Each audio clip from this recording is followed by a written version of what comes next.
Tomorrow's Thanksgiving. Thanksgiving. And Jimmy, just a second ago, before I hit record, you said what you wanted to do for Thanksgiving. You know what? I'm really excited. Thanksgiving is tomorrow. You know what I want to do? Yes. I want to get a nice hot cup of cocoa, walk out to the shop and lock the door behind me and turn my phone off. But I can't do that. I got to go. I'm going to hang out with some friends in Woodstock, and I'm going to have a Friendsgiving. You got to go or you get to go?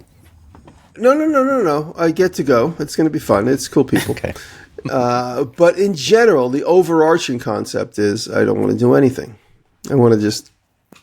I spend a lot of time. You don't want to do anything. You want to do a specific thing. You don't want to. Yeah, do else, right? I've been alone a lot these last couple of weeks, and I really enjoy it.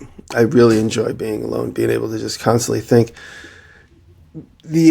What I can't stand is questions on top of questions on top of questions, and. What I'm realizing what I'm doing lately is I'm not digging into any information I'm supposed to know because I don't want to have to know it. So I don't have to talk to people about it. So you don't have to answer a question about it. Yeah. So my standard answer is to the couple people that I'm on the regular with, I don't know. Well, what is it going to have? Like, has it whatever? I go, I don't know. And then the rhythm of the question is usually, and I go, I don't know. I go, well, I didn't ask. I go, I know I'm supposed to know, but I don't want to know.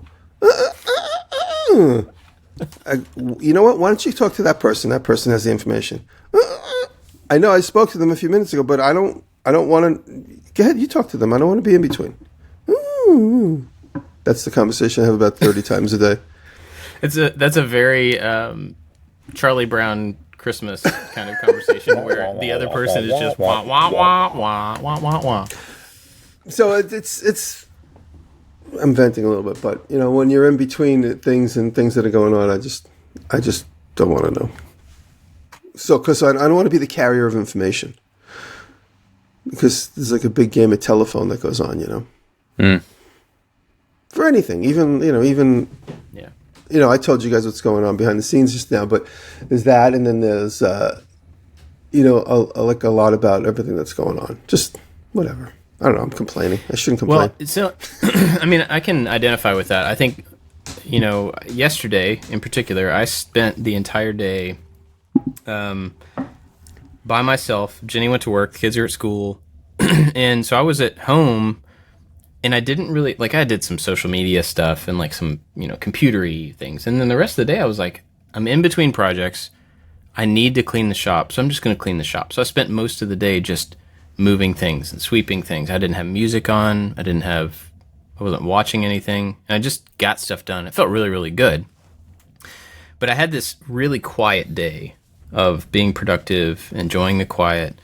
And I love my kids. But as soon as my kids get home, they're used to telling me about their day, right? So they're used to just, here's what I did. I know you're going to ask, so here's what I did. And there's 4 of them. So as soon as they walk in, the two teenagers just disappear. They just don't talk. They just How old are they now? They're 16 and 14. Oh, yeah, they're never going to talk to you again. Yeah, they just disappear. And so I have to go chase them down to find out if they're still alive and stuff like that. But the other two, the younger two, just... Today in math, I learned about that, and then I watched the video that told me that, and then I did it. And so the shift from silent, productive enjoyment to just like word vomit is yes. I'm with you. That is why. I said it before. I said it 1,000 times. That is why I work past midnight, because at midnight is my brain goes into 5th gear. Yeah. It reminds me of having roommates and being home completely sober and it's quiet, and then your roommate comes home and they're drunk and they just want to talk, and the energy level between the two is just completely different, and it just kills the vibe. I told you guys how I started doing that, just like the whiny noises, because my buddy worked at a steakhouse and he lived with me because his wife threw him out. He lived with me all the summer of 2009, and every time he come home, he's like, "What are you working on? What are you doing? What are you doing? Where are you going? What's going to happen? What's that TV show? I heard you had a meeting. Blah, blah, blah. You know, you should do YouTube." And then the whole time I'm like, he's like, What are you? He's like, okay, oh, you're gonna start whining now. I guess there's too many questions. I've heard you do that a million times. I've never seen you do that to someone. Oh no, Like that would be rough. It started with my buddy. He's just because he'd be like, oh, okay, there's too many questions. I know. I'm like, he's like, what are you gonna do today? That's always a question. It's like, what are you gonna do today? I said, I'm gonna do everything. What are you gonna do tomorrow? I said, I'm gonna do everything tomorrow. Everything I didn't do today. Yeah. What are you gonna do? And then I say, it's like, oh, here we go. Too many questions. So, yeah, that's it. If you live with me and I start going, I start talking in abstract sounds. You ever do something? I can't think of a really good example, but it would happen at work a lot. You do something and you did something wrong and you know what you did wrong and it was a mistake. But then when your coworker or your boss is like, well, what could you have done to not do that? And that, for some reason, that question always just got under my skin. And I know that they're just trying to be helpful. It's shaming, though. It has a shaming tone to it. That's why I would be annoyed with that. Yeah, I know what I should have done. I don't want to talk about it. I want to be left alone. I want to go in the shop. We just want you to say it out loud so everybody's aware. This is what you do. When somebody asks you a question like that, you go, well, now I do, yeah. And then you lose your job. It's just the tone. It's all they want to hear is the apologetic tone. You go, what do you think you could have done differently? Oh, very good. But if the tone is, it's like, no, you go back to the break room. You take some time for yourself. It's all in the tone. It doesn't even matter what the words are. There you go. Try that next time. Yeah, try that. That'll be great for you, I'm sure. What have you guys been up to? What have you been doing this week? I have no physical. I have a video. I do have a video this week that I'm working on. It's episode 5 of the Graveyard House, so I'm working on that edit. But I've been doing a lot of work on a behind the scenes, a couple of bars for a liquor client. I haven't shown any of it really. It's kind of in the background of my latest video where I made a set of drawers, but that's a job that's looming. I have to get that done. There's lots of aspects to it. Lots of like branding and laser cutout logos and vinyl stickering and fabric and leather. It's like 50 aspects to this job. Wow. It's supposed to look like an old steamer trunk, like they would have been on the Titanic, and then it all pops open into this flip-out bar. So there's like all these little details on it. And so I've been dealing with that, and I'm experimenting with the bell. Remember years ago we talked about casting a bell, and it was so easy. I was going to make like one for each of you guys. I vaguely remember being like, oh yeah, make me one. Yeah, I remember that. Yeah. Yeah, I did it like 8 times until I got one that like is vaguely okay. So it was a complicated mess. So now I need to put some verbiage on it for a specific situation. It's going to be for a memorial. So I have to put the names of the folks on it. And so I started experimenting with that last night at 2 a.m. In the video, I make the bell and I put the letters on it with raised little bits and pieces of cardboard. And I thought I was going to be able to cast the whole thing and then pull it out of the mold and all the words would be on it. But eventually I went with a different technique. I had to get rid of the letters because the castings were coming out so rough. There's no way I could have saved the letters in the polishing process. So now that I got a decent casting, polished up, it's decent. It's not perfect, but it's pretty good. I'm going to try and electro etch the letters in. So last night I played with my old Silhouette portrait, the thing that does the vinyl cutting. And I'm going to try and mask the letters out. So I made the letters hollow. I'm looking for my phone to show you a picture. And I'm going to try and apply that to the bell. And then mask the rest of it off and then do an electro etching like I did with the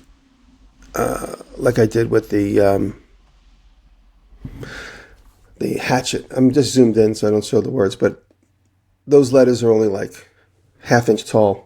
So I'm going to wrap those on the bell, wrap the whole bell with vinyl or something, and then try and etch only the facings that show out, the letter forms that show. Interesting. So I'm going to experiment with that today. That's what I'm going to try and do today. And episode 5 of the Graveyard House is coming out. We dig and put in a whole preparation for the stone stack foundation. So we do the I just pay for it. I just pay for it and videotape it. But I am hard at work helping them. But the guys that I've hired dig out and put a drain in the ground, a French drain. So that's coming up. And yeah. Oh, I shipped 6 bags this week of the Maker Tote, which is really exciting because that's a project that obviously I've been dealing with and playing with for the last several months. And I finally have about 15 to sell. I sold 6 of them on the first day. It's funny, you guys know whenever you have anything to sell, if you talk about it, it sells. If you don't talk about it, everyone forgets about it. Yep. It's true. It's almost like life happens, like, you know, like when the tape passes the playhead on a cassette tape. You know what I mean? Like when the tape passes right at the playhead. You have life before and after the playhead. That's just as important as what's happening exactly at the playhead. But only at the playhead is when things happen. Make sense? Yeah.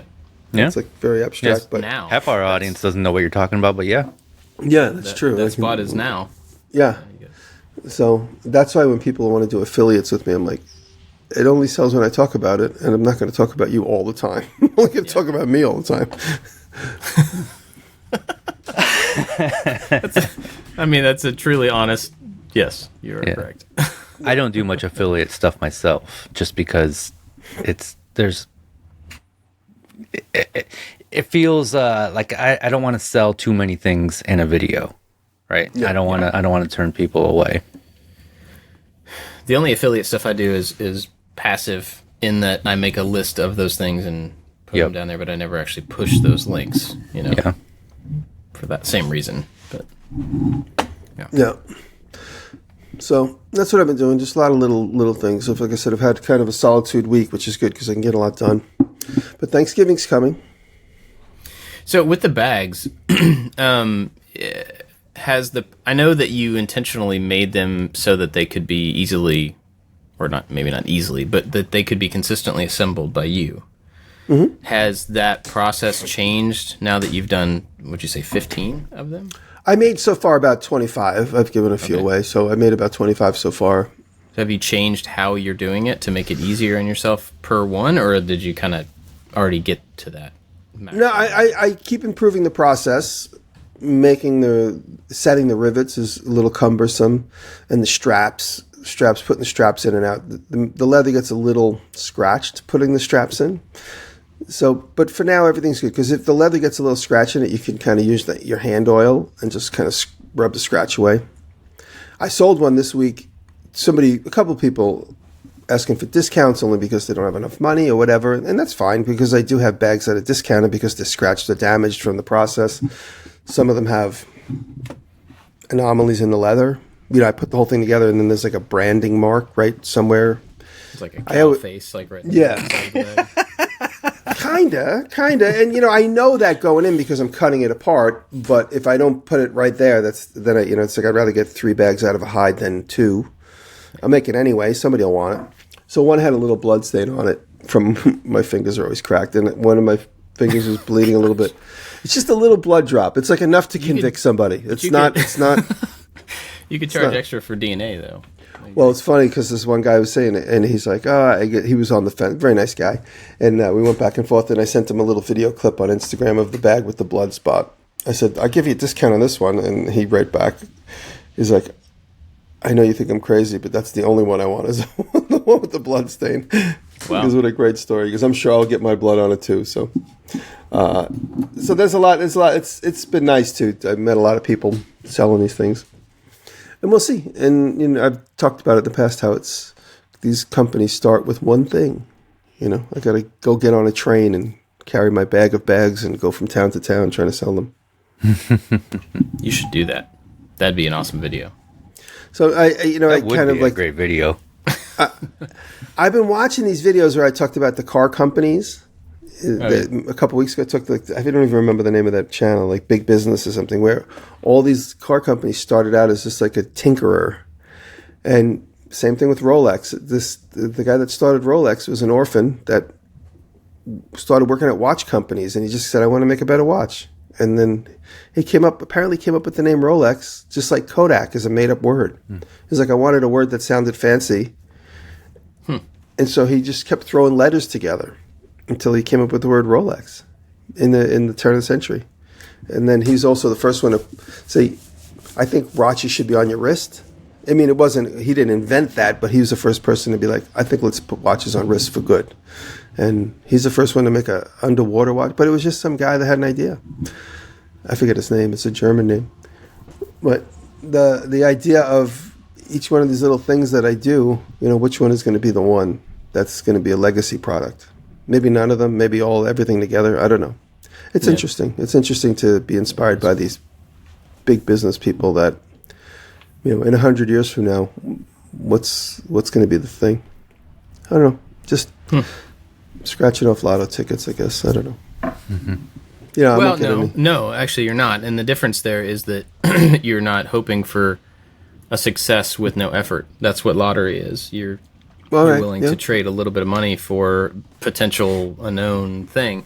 You're doing work. You're doing exploration, hoping that one of those things will connect with people. There's a huge difference there. So don't diminish what you're doing by equating it to lottery tickets. No offense to people who play the lottery, but I don't think that's the same thing at all. Yeah.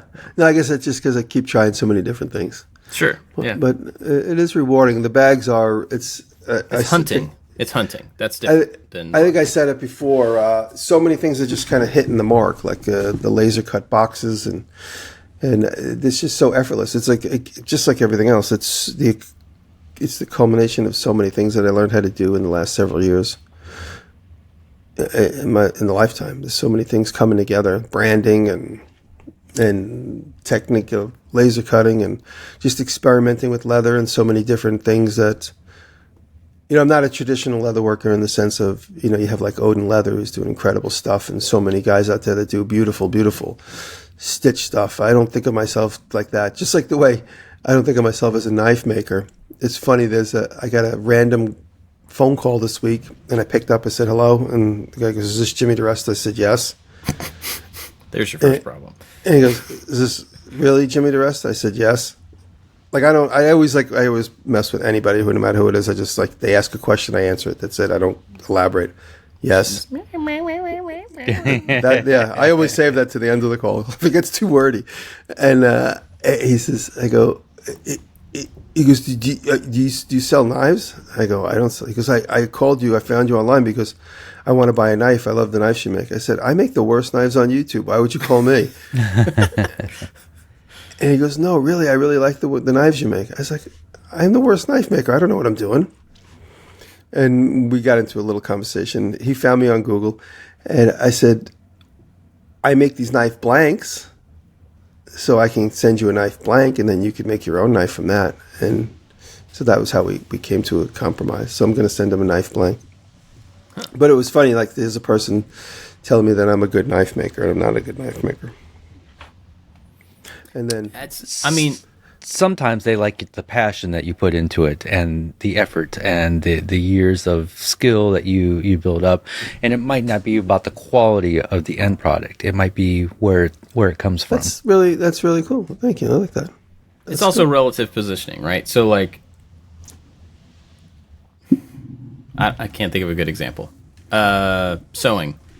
I could look at somebody who can sew, technically can sew, and be like, wow, that's really cool that you made that thing because I can't do that at all.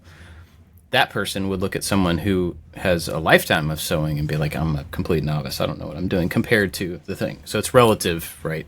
To your own ability. And so, and that doesn't make it any worse, or it's just better than what you are or better than what you have or whatever. And that's a great way to, probably cheaper too. It's cheaper to get a blank from you than it is a finished knife from somebody who that's what they do all the time, Yeah, that's what I said. I go. It takes too much effort for me to make a knife. I said I could sell you something, get you part with there. Yeah. So I guess it's part of my design process is always trying to find a piece of that, like selling the knife blank and not selling a finished knife, and it's still a piece of me in some respect. Or selling these bags, they do take a lot to put together. There's no easy task. Even somebody said to me, why don't you just sell them rolled up with like a little cup full of rivets? I'm like, you have no idea the complications that go into trying to put this together. It's like a wrestling match. But I that's what makes it look like a sturdy bag when they're done. that's what makes it look so sturdy when they're put together. Well, David, what about you? What have you been up to this week? This morning, I put out the floating nightstand video, which is not a nightstand; it's a night float. And so, curious to see how that's going to do. So the projects in the other house are coming along. I think the next project in that house is going to be the bed. That's going to go in between the two nightstands. And then after that will be the built-in closet. And I'm not looking forward to the built-in closet thing. I don't know. I don't know why. I think it's going to look fantastic when it's done, but it's not. I don't know. The built-ins don't have the same kind of feel as a piece of furniture that can be moved. I don't know what it is about that. So, but well, it has like one viewing angle. Maybe that's part of it. Maybe, yeah, maybe that's it. Because I've done a built-in closet here at this house, and it looks fantastic. And I'm like, man, this is really nice. But it doesn't. I don't know. It feels more home renovation than furniture building to me. Yeah. So. Well, I know you said in your tour video that like not everything was going to end up being a video. Yeah. That one's definitely going to be a video because what I want to do with it, I think, is interesting to people who cut wood. So, yeah, the people who cut wood. People who cut wood. I think they're called woodworkers. So the bedroom is coming along. All the floors, all the hardwood floors, have been refinished, and I haven't seen them yet. So I'm going to go in there. I think later today or tomorrow to look at them. And so that's going to be nice. And so probably in a month or so, the first bedroom will be done, and I can maybe move on to the living room. We're ordering appliances this week for the place, and then I'll be broke for a little bit. Are you looking for Black Friday deals right now for that stuff? We are. A friend of ours, I don't know if I should say out loud, but a friend of ours gave me a discount to GE appliances. Oh, and yeah, that's right. Yeah. So I have everything in my cart. I just have to go over to the house and measure to make sure stove, dishwasher, washer and dryers will fit where they're supposed to, and then gonna check out. And I got an amazing discount from our friend, and if he listens, thank you. It's a huge help. But we are going to look for other Black Friday things like bath towels and blah blah blah, stuff like that, boring stuff. So yeah, we my grandfather passed away a few months ago, and since my father had passed away previous, I owned 1/5 of my grandpa's house, and when that sold a few weeks ago, I got a small lump of cash, and so that has been going into all the appliances and the working on the house and stuff. So it's kind of so thank you, Grandpa, for helping me kickstart this house. So that's awesome. Yeah. Cool.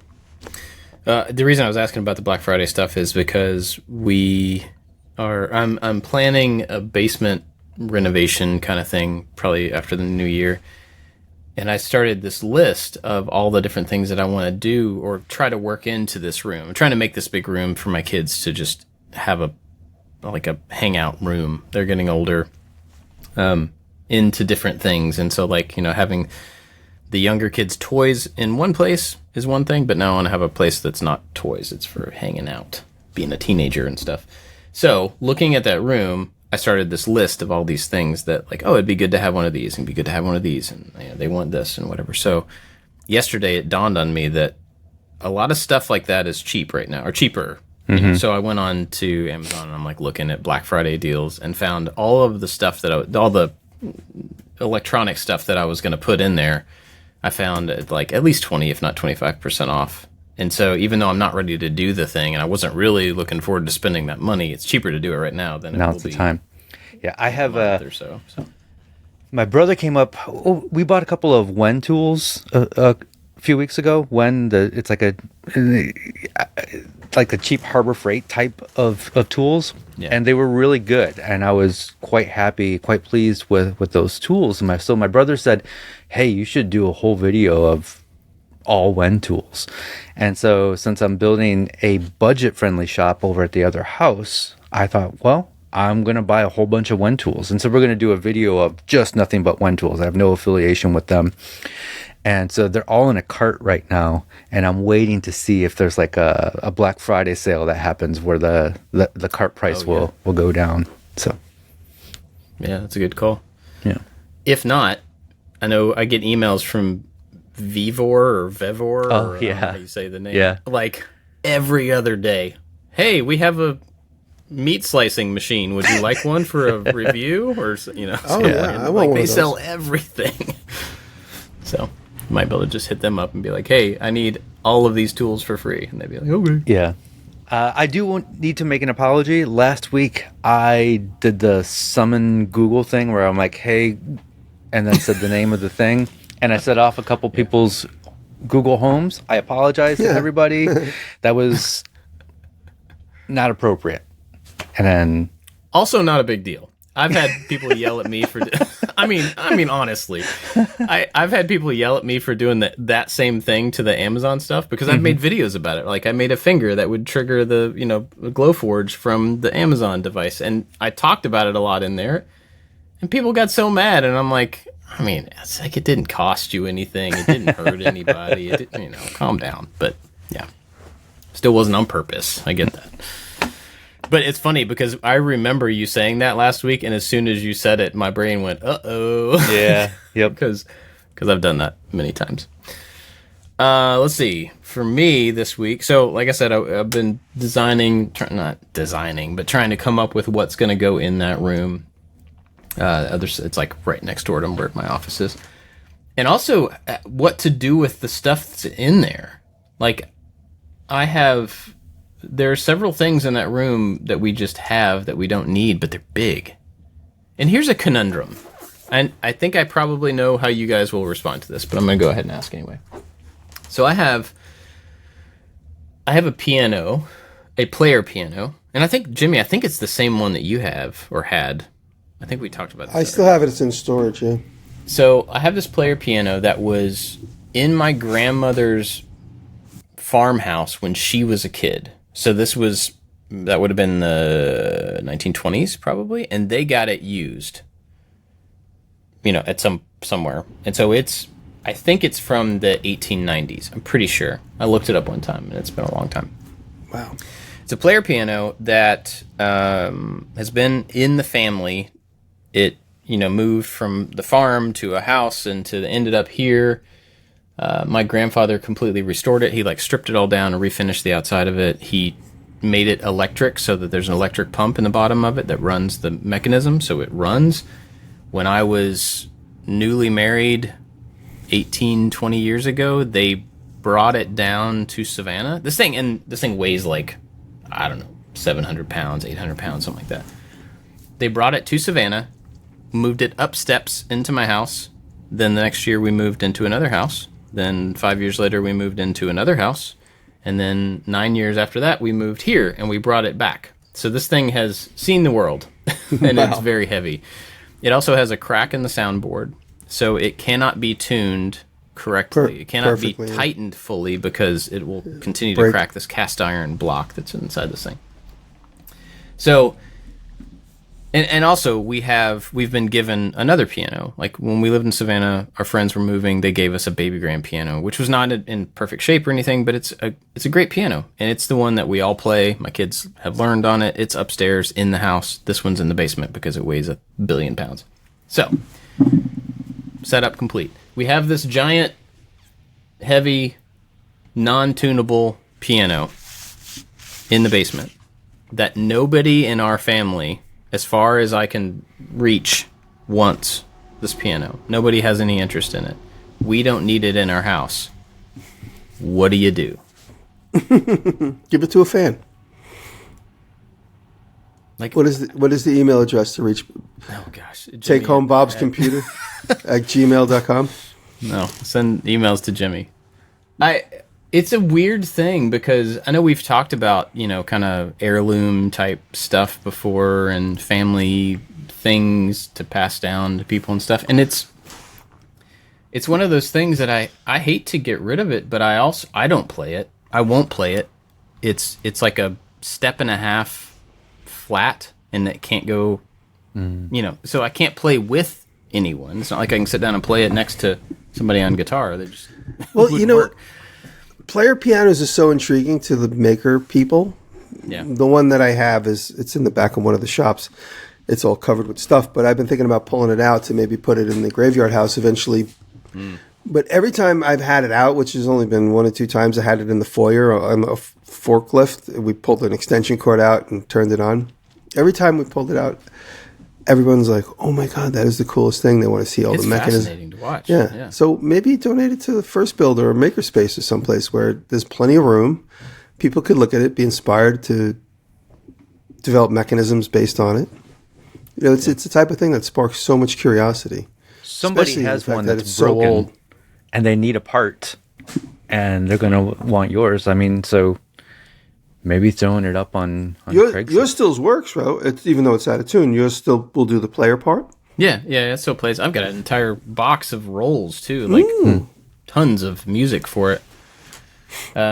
It's just a weird position to be in because I know that it has air quotes value because it's been in our family for so long, but nobody in the family really wants it. Nobody either plays or has room for it, or they already have a piano, or I mean.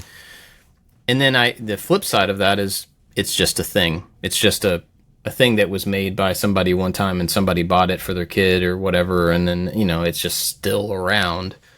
So maybe that's all it is. But it's also a piece of history. I was talking to my daughter this week about how things are. I was talking in the context of cars, but things are made. This actually would be a whole big conversation. We didn't have a topic, but things are made by a person or by people as a way to. They have an idea that they think the world needs, and so they will make that thing in a moment for the world that's in a moment. And it will look a certain way, and it will do a certain thing, and it will act a certain way because of how the world is and how people are and how that designer or person is right then. And in the case of cars, and even like a piano, I guess, and like from a technological standpoint, the next year, somebody thinks it needs to be different because the world is different, because the people are different. And so and they want to sell more. And so they'll tweak it, and they change it. And it never, again, is that thing that it was in that moment. It was designed to be right then, right there. And so I got to thinking about this because one of my kids was complaining about me driving this old busted Land Cruiser that's like all rusty and everything. And I got to thinking about they don't really understand why I like that thing, why I would want to put time into that thing to get it back to what it should have been. And my perspective on that is, I want to try to get that one object to be like it was meant to be, right, when it was made. Yeah, because there's already other stuff that has moved past it. There's already other stuff that is modern, that is for now, that is for last year, that will be for next year. And that was right then. And I want to try to just get that one thing back to what it was meant to be. And it's a thing. It doesn't matter, but it's a snapshot.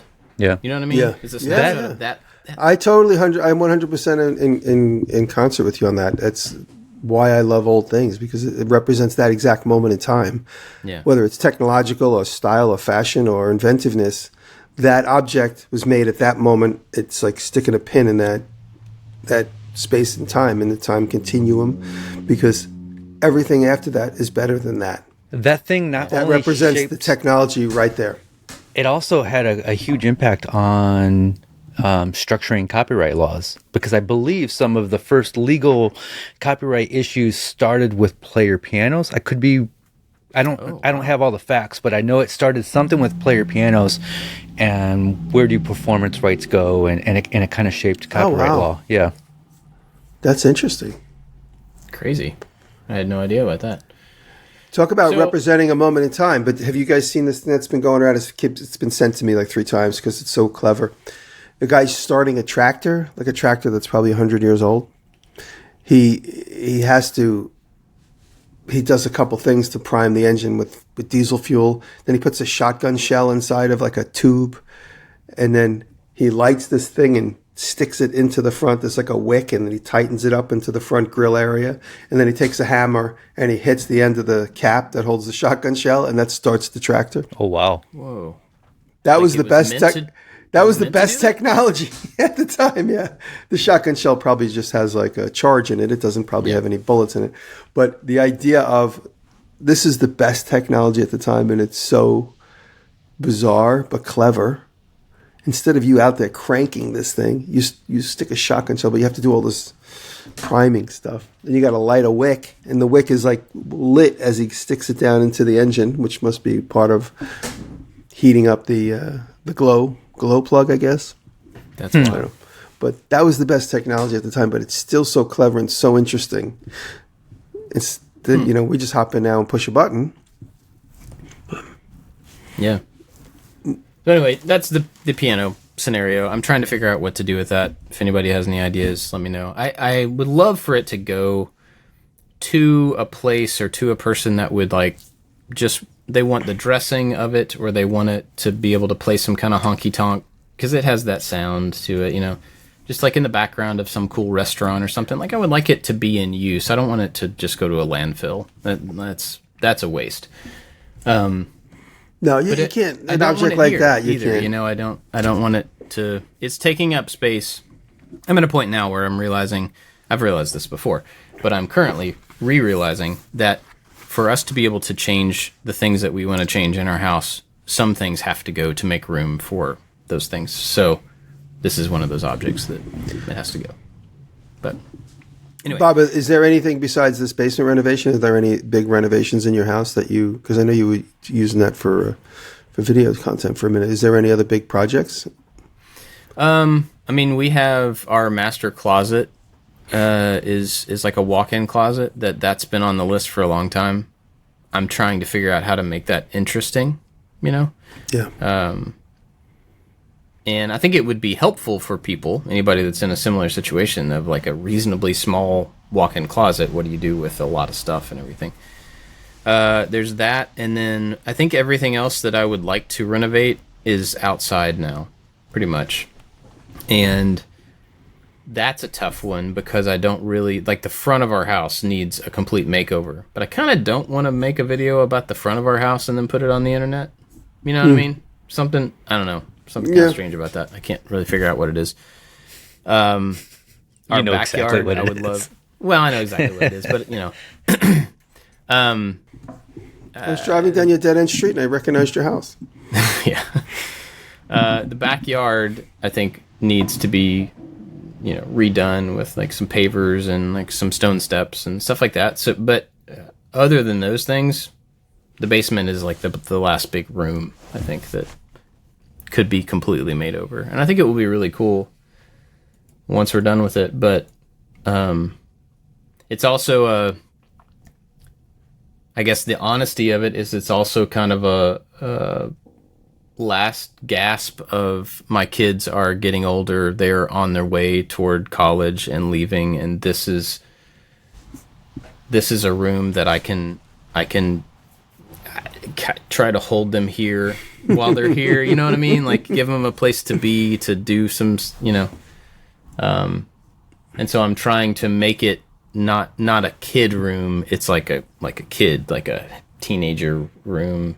Yeah. To just try to take advantage of that time that I have. So I'm looking at it a little bit differently than I did, like the boys' bedroom and stuff that I've renovated and done a bunch of stuff in. So, yeah. Let's see. So I was talking about working in the shop yesterday. Man, I cleaned up. It wasn't even that long, honestly, but it was focused time of just trying to clean the shop and trying to organize things and just like, here's a stack of things that I probably should have cut in half and thrown away a long time ago. So I'm going to do that right now. And what a huge difference it makes in a space to just start kind of chucking things and putting things where they go and stop avoiding like cleaning up that pile because I'm too busy or whatever. It made a huge difference, and it makes me want to just keep going. And I'm moving kind of from one end of the shop to the other. I just want to keep organizing, and not even really organizing, more just like putting away. But it was a really good day yesterday of taking the time to kind of reset. I want to do a lot more of that. I was going to talk about this thing we did this last week, though. So Forby set up. There's this place. They have different locations, but there's one in Louisville near us. It's called Activate. So Forby set up just a time for us to all get together. So Josh, Anthony, Megan, Forby, and I, and some of the spouses all met at this place. Now, this place is like an arcade, like a physical arcade. I don't have another way to explain it. But you get this RFID wristband, and you go into, it's a bunch of different game rooms, and you go into a room and you sign in on the wall with your armband, and then, everybody signs in. And you go in, and then there's different games. And every room has multiple versions of a physical game. And so some of them, the floor is covered with these LED panels, and a voice comes on, and it's like, step on the blue lights, avoid the red lights, and then the entire floor turns red, and then blue ones pop up. And you have to jump across the room and tap certain ones, and there's buttons on the wall, and you got to go hit those. And in other rooms, there's like a laser grid that shoots out of one wall across, and they're turning on and off, and you got to like bend down and roll and jump and stuff to try to avoid these things. What happens when it knows when you've been hit or stepped on the wrong thing because of the wristband? Because it has a sensor on one. It's like a laser break, so it's shooting a laser at a sensor, and if you get in the way of that, then it knows that. But it knows you're the one because of the wristband. Well, no, it knows who's in. So the three people or 5 people or whatever go into this room, and based on the cumulative score of all 3 of those, they all get those points. So it doesn't know who did what. Mm-hmm. But some of them, there's like a basketball one where you're just shooting basketball and it keeps track. There's one where you have to, there's LED stuff on the wall, these different pattern things, and you have to throw the ball at only certain color patterns. There's one that I feel like I was pretty good at. It's like this weird thing I have about pattern recognition, but the entire walls, 3 walls, are covered with LED, those big arcade buttons that are like this big. They're like 4 inches. They're LED, and it's covered in them. There must have been, I don't know, 500 of these buttons. Whoa. And in the middle of the front wall, it would show you a 9-block color pattern, and then all of the buttons would light up. And you had to look for that color pattern across the entire wall, but it could be turned in any orientation. Oh, man. It was so fun, because for some reason, that works for me. My brain can see that pattern, and I can find patterns and visual things. And so the whole place was so much fun, and it was very physical, and everybody was sweaty and tired at the end of it and everything, but we were in there for, I think, 75 minutes of gameplay, and you just play as many of them as you want, as often as you want, and they all take 2 minutes or something. It's not like they take a long time. But I would highly recommend anybody go do that with a group of friends or with your family, or it's totally kid friendly and stuff too, but it was a lot of fun. So it's called Activate, and I know there's at least 2 of them. I'm sure there's a bunch of them, but I know of 2 locations. So we did that this week. That was a lot of fun. It was just good to hang out with that gang too. I think that's pretty much what I've been doing this week. What are you guys going to be doing for the holiday?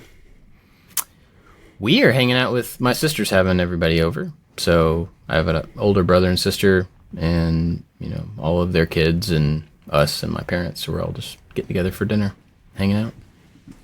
We have no real plans for this long weekend. So today is Wednesday, and it starts a long weekend for school stuff. So my kids are home from today until they go back on Monday, and we are so used to,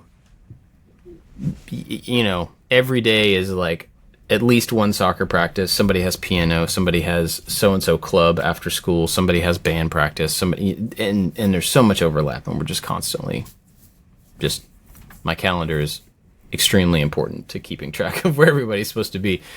And this is the first time in as long as I can remember that we have like 5 days with nothing to do. We have no other than going to Thanksgiving dinner. We have no obligations. We have no schedules. We have no got to be up at a certain time or get to a place at a certain time.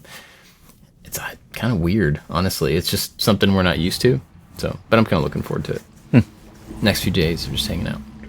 I'm going to take a day, at least one of those days, and go out to the farm for an extended period of time and work on the Gia. Nice. No cameras, no mics. I don't know. I know we were talking about the how do you eat an elephant idea last week. And that is, I think I am going to do that video, but I don't think I'm ready to do that this weekend. I think I want the no camera, no mics, just kind of, go enjoy it. But probably next week I'll see how much I can get done in a day with focus and with an intention and filming, which will make it worse. But I think I'll do that next week. Yeah. What about you all? Any Thanksgiving? Going to visit family, hanging out with grandma, mom, brother, and sister. And my in-laws they're leaving the area to go visit other family. So instead of I only have one family to go to this year. I always I know my experience with holidays is different than with most people, but the holidays always feel like an interruption to my workflow. And I'm like, oh man, I got so much stuff I got to do, but now I got to go spend time with my loved ones.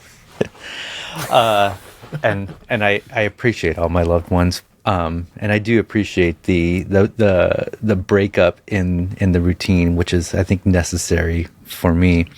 So, but yeah, the holidays always feels like an interruption to my workflow. Yeah, I know what you mean. But I should be spending more time with grandma. Mom moved in with grandma because grandma's having a harder time taking care of herself. Mom's losing her mind because grandma's mind isn't all there. So I think mom needs a hug right now. So I'm gonna go hang out with mom. Well, good. Yeah. Yeah. I mean, I totally get that. I think any of us understand that holidays or anything that's out of our control or our pattern of time feels like an interruption, but in the moment. But I'm going to see some friends in Woodstock, and then on Saturday. My brother's doing an informal, so I'll get to go see everybody at my brother's house. It's just going to be on Saturday afternoon, so it's not going to be like the big deal like everybody else is celebrating. So that'll be really more of the Thanksgiving, because I'm just going to hang out with some friends this week, this particular holiday, and then on the weekend I'll get to see everybody else. That'll be fun. It's always fun when me and my family get together. All we do is pick on each other and make fun of each other, but in a loving way. I would actually really like to be on a fly on the wall when your family is together. It's crazy. No, it's fun. It seems like it would be really fun to watch, but not. I'll tell you, in the target, like to be a target. The focus this year is going to be my brother's son and daughter are both in college, so they're Aiden Diresta and Hunter Diresta, who are both internet.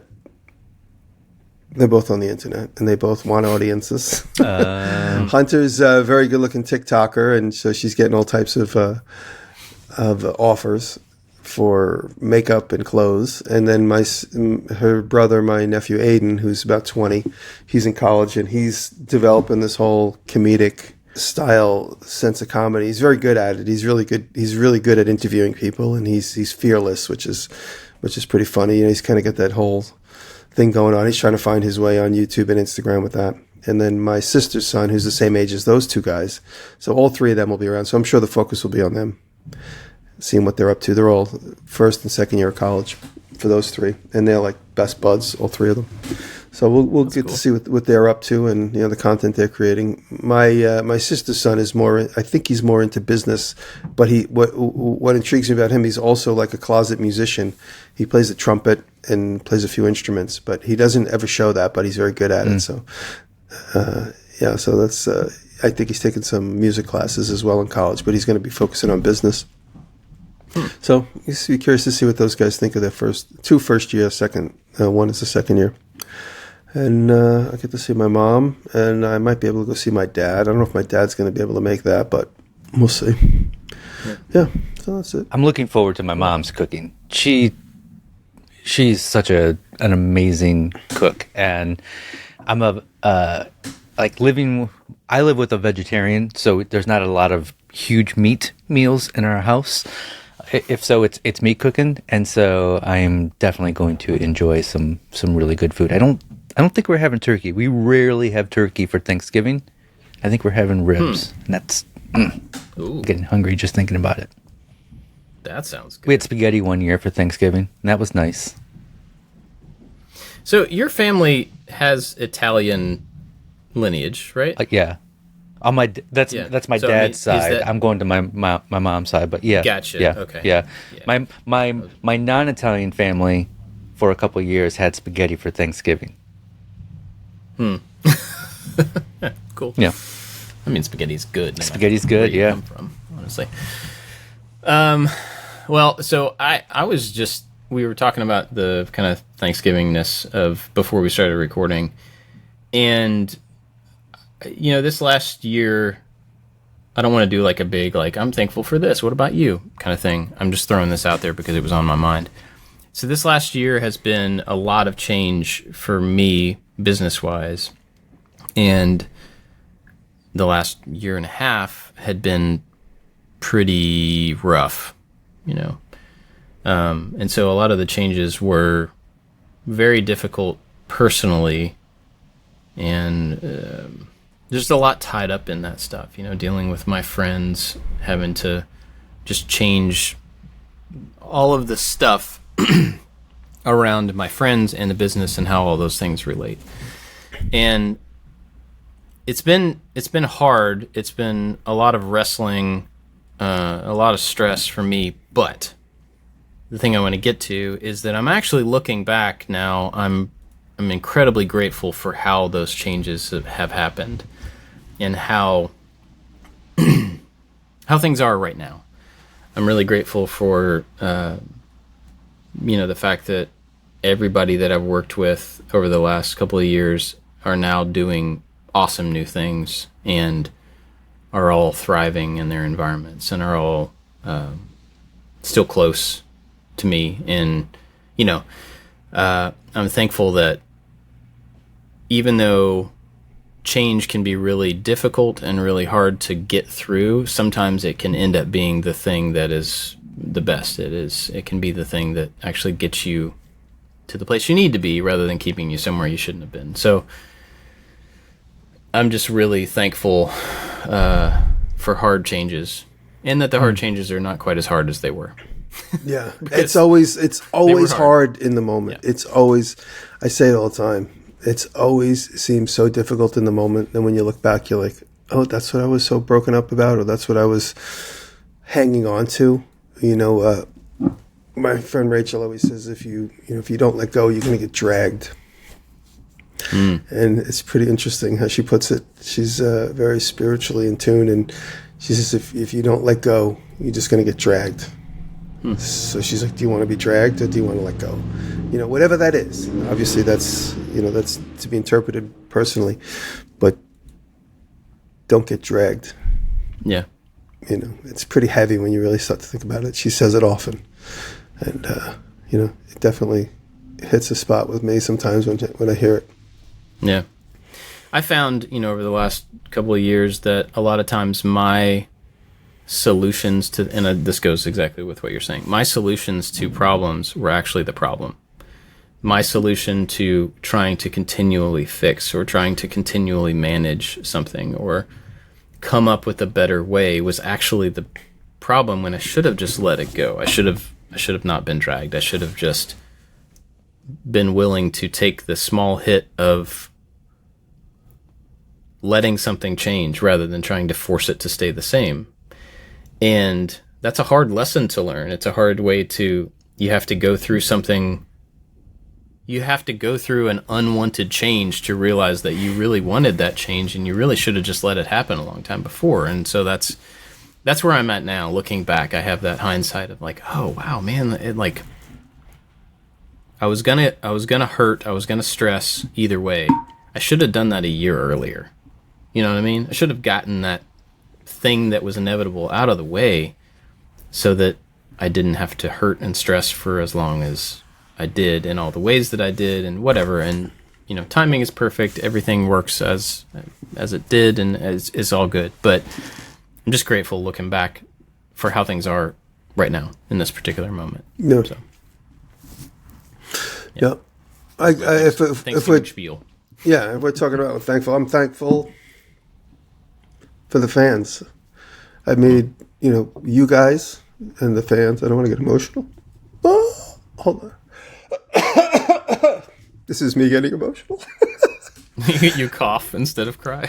No, it's like a nervous reaction. But, yeah. You know, if I look back,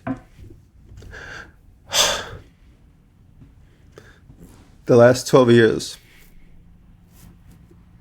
and, you know, my personal growth, my technical growth, my skill set, you know, that all wouldn't have happened if I didn't start showing off and developing friendships with the fans and you guys and the people. That inspired me to grow. And I'll stop talking because I'll keep crying. Thank you. I'm going to go with my family.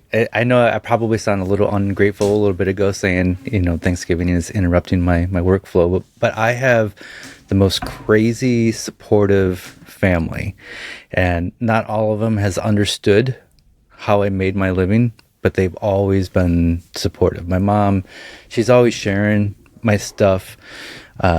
Grandma doesn't understand what I do, but is always asking what I'm working on next. And, you know, my brother, he will stop what he is doing to come over to help me. He lives 45 minutes away, and he will be over here in 42 minutes if I need help. And I lost my grandpa this year. I don't think I talked about that on the show because I didn't want a bunch of I'm sorry letters from people, because it was a personal thing. But Grandpa always asked him what I was working on when he was here, and just he was super proud of the stuff that I made, which was always really nice. And then Kelly, who, man, I have got a lot of crazy ideas, and she is just like, let's do them all. And I don't somehow I was able to quit my job 10 years ago. Somehow I'm able to buy a house where I have this crazy goal of making all the furniture in the house. And she's just right there, and she has the best ideas. I'm just surrounded by really, really good, supportive people, and I'm very lucky. Yeah. Right. Yep. I agree. I mean, I agree with you for your family, but also me for my family. Yeah. Awesome. Well, we're also thankful for our Patreon supporters. How about that for a segue? That's good. That's seamless. That was a good one. Yeah. I'll cry for the Patreons. Hold on. We are really grateful for the Patreon supporters. Honestly, I really will. I know you will. It's a great group of people that honestly make this happen, and they give us the opportunity to be able to get together and cry for each other and hang out and do this for 25 years or however long it's been. Legitimately, we are 27. Grateful to the people who are now supporting us and the people who have supported us in the past. You know, not everybody sticks around forever, and that's okay. But we're grateful for the fact that it helped us get, you know, the show going and keep going and all that stuff. So thank you, even if you've been on that list at any point. There is a top group that always go above and beyond, and I want to call them out. And they don't have to spend the money that they spend on the show nobody has to spend any money on the show every month, but they invest in us by going above and beyond what is normal and reasonable by, you know, really paying a lot. So big thanks to Corey Ward, Albers Woodworks, Works by Solo, Chad from Mancrafting. Those two guys I had a really great time spending time with a couple weeks ago in Illinois. I'm grateful for their insight and their parenting knowledge and experience. Very cool. Rich at Lowen Designs, Odin Leather Goods, Sean Beckner, Scott at Dad It Yourself DIY, The New Janky Workshop, Warren Works, Michael Menegian, The Web Ranch Specialties, I got it right that time, and Crabtree Creative. But everybody else, like Alb Knives. Alb? I don't know if I said that right. Alb? Sounds right to There's me. a bunch of other people that help us out. Yeah. And we are very grateful, sincerely grateful for that support. So if you want to get the after show that all they get, it's extra stuff, another show after this one, you can go to patreon.com/makingit and help us out at any level. Everybody gets it. So big thanks to everybody over there. Do you guys have anything to recommend? I have something really cool. I got something really cool. Oh yeah? Well, I bet yours is probably cooler. What you got? I'm gonna recommend, because I'm thankful for Keith Rucker. I don't know if you guys, I might have said it once or twice before, but Keith Rucker, for the last year or so, has been restoring a 4-foot diameter wheel bandsaw, which is going to ultimately be about 12 to 13 feet tall. It's a bandsaw with a 4-foot throat, a bandsaw with a 48-inch throat, if you can get your brain around that. He offered it up for sale through a friend a year and a half ago, and I said, I'll buy it. And then he says, all right, I'll transport it to my shop, and then we'll arrange shipping. We'll figure out how to get it to New York. And while it sat there, he called back and said, I have an idea. He goes, let me restore this bandsaw. I'll do a series of videos on it. I'll get the content, and I'll get your audience, and you get to keep the bandsaw. And I was like, that is the best deal I've ever heard in my life. Of course, I'm going to compensate him. But he has done maybe 50 videos on restoring this bandsaw over the year. So check out Keith Rucker at Vintage Machinery. I'll send you guys a link to his latest. But he's done so many detailed videos on restoring this bandsaw, from dismantling the arbor at the very beginning to fixing up the casting, the painting, all the small machine details that he's done. And he's done all of it there in his shop. And he's up to tracking, and there's videos on how he put on the VFD and the motor control and everything. I'm so looking forward to getting my hands on this thing. It's going to be great. I can't wait to sculpt a big robot on it. Do you have a space for it already, like dedicated? I mean, because that's a giant footprint. Do you already have a spot for it? Yeah, it's going to go in the horse barn, which I've been closing in. Oh, good. Dave, are you seeing Bob in the afterlife like I am? He keeps freezing up and getting all pixelated and Right now, Bob, you're like about 3 minutes behind your voice, and you're moving very slowly, as if you're in outer space for some strange reason. Yeah, your image is completely 30 seconds behind your voice. And you actually look better. How long it'll take for you. No, well, I don't know about that. Anyway. Yeah, so check out Keith Rucker and the restoration. He mixes the videos in with all other stuff he does, but it's amazing. Talk about making things the way they were meant to be when they were designed. Check out Keith's channel for the vintage machinery restoration. Keith Rucker.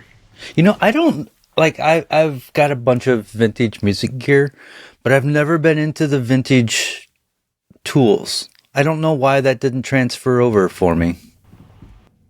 But anyway, Interesting. yeah, I love old. I have a guitar from the '60s, and I've had amps from the '50s and '60s. I've sold some of them because I needed the space. But yeah, and then I've got a bunch of old guitar pedals and some 40-year-old tape delays, and I just love old music gear. But that it just never transferred over to tools. I like having. Remind me to tell you about my favorite wah pedal in the after show. Oh, all right. You'll like it. So my pick is Daniel Tosh has a new YouTube show. Daniel Tosh had a show on Comedy Central called Tosh 2.0. And I love that show. I watched both episodes of that. And so I love hate with Tosh 2.0 because I like Daniel Tosh's humor. I actually saw his stand-up maybe 12 years ago, which was good. But Tosh 2.0 was sometimes a little too cringy for me, but I would still enjoy it. But he's got a new YouTube show. It's it's basically a podcast where he has a guest, and it is so freaking good. Jimmy, you said you've watched or listened to both episodes? Yeah, as soon as it came out, it was recommended to me because I've always watched the Tosh 0.0 on YouTube. It's so good. So as soon as he only had like 20,000 followers when now it's up to 195,000. So it's going quick. He didn't want to have other comedians as guests. He didn't want to have celebrities as guests. So the first episode, his guest is his wife's gynecologist. And then the second episode is it's good. It's not It's not silly or stupid. It's really good. And then the second episode, there's only 2 episodes out, is with an athlete with no legs. And the amazing thing about the show is, Daniel Tosh is a comedian, and he does crack jokes and make jokes, but the guests are completely comfortable. Like they're responding well to the jokes. It's not like he's making fun of them, and they're both having just an amazing conversation. It's absolutely hilarious. It's you can see through the funniness where Daniel Tosh is caring, and I haven't really seen that part of him before. It's just so good. And he comes across as being super sarcastic, but he really has a sense of humility. Like he knows he's just another moron. That's the best way to put it. Yeah, he's not just. So that's interesting. That actually makes me want to watch it, at least try it out, because my past experience with his comedy was, wow, he just makes fun of people all the time. Yeah, like that's not fun for me to watch. And yeah. So yeah. Okay. I'll give it a shot on your recommendation, and if it's terrible, it's on you guys. I'll take that. I'll take that. So mine is a Instagram channel that I don't know how I came across. It just got fed to me one time, and it's called Righteous Robot, and it's a guy that does stop motion with paper cutouts, but they're not 2-dimensional. He makes paper. I've seen this. 3-dimensional. It's unbelievable. Beautiful. It's unbelievable. It's this really unique style. And he shows how he does a lot of the animation stuff, in 3 dimensions. He has these crazy, simple but interesting rigs behind things so that he can change the depth of these shots. And it's just really cool style, really interesting work. And I don't know anything about him or where he works or what he does this stuff for. I just came across quite a few of these images in some video. It's just a really cool thing. I started following just because I want to kind of see more of how it's done. And what's it called again? Not that I would ever do it, but Righteous Robot. I think it's just one guy, but yeah. So go check that out. You guys got anything else for this week? No, I'm going to tell you why I'm thankful for you guys in the after show. Oh boy! Don't make me cry. Well, thank you for again. listening, everybody. If you're in the U.S., we hope you had, I guess, a great Thanksgiving yesterday. If you're not in the U.S., I hope you had a good Thursday. Yeah, that's it. Thank you. Thanks for listening, everybody. We'll see you next time. Bye, guys. Love you. Thankful for you guys.